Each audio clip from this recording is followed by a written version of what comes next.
ছাদে আসছি সবজি আছে কিনা দেখি যে একবারে ডাঁটা শাকগুলো বড় বড় হয়েছে।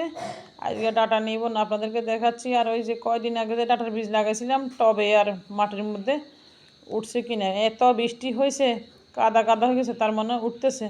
ওই যে দেখছেন, দেখা যাচ্ছে কিনা জানি না, একটা ছোটো ছোটো লাল লাল। আর এটা নোনা শাক বলে, নুন্না শাক বলে, কার এলাকায় কেই বলে আমি জানি না। এই শাকগুলো উঠাইলাম আমি, পুরো গাছটা উঠে না, যেহেতু একটা গাছ এই জন্য গোড়াটা রাখলাম, দেখি পরে আবার বের হবে কেন। হাইসে তুলছি, টুকিটাকি খুঁজলে হয়ে যায় এক তরকারি। তরকারি আমার বাজার থেকে বেশি একটা কিনা লাগে না, এগুলো নিলাম। ওই এখান দিয়ে নুন্না শাক আছে, এগুলো একটু টক টক কিন্তু বেস্ট মজা একবারে।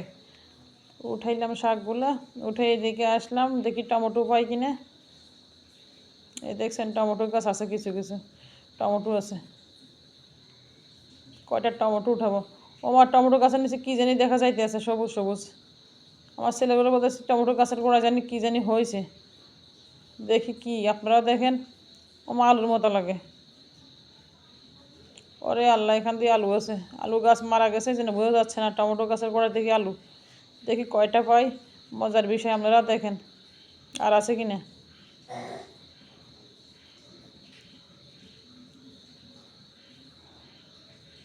বৃষ্টি হয়েছে, আলু মনে হয় পচি হয়ে গেছে, মাটি ভিজে ভিজে।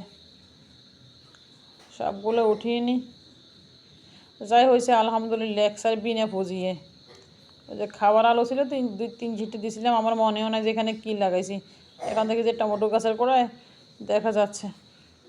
সূর্যের আলো লাগলো মনে হয় সবুজ হয়েছে আলু, মাটির উপরে আসি গেছে, এই জন্য সবুজ সবুজ হয়ে গেছে। টমেটো না তুলে এখন আলু তোলা শুরু করছি।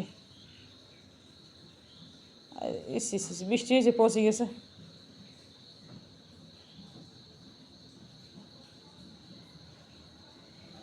আর আসেনি, দেখি আরও খুঁজি।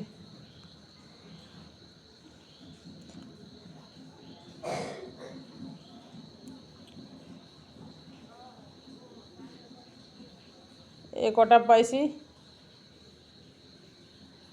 ছেলে ওইদিকে উল্টা ফিরি বসিয়েছে। আরও আলু খুঁজি, আলু নিয়ে বাসায় চলে যাব।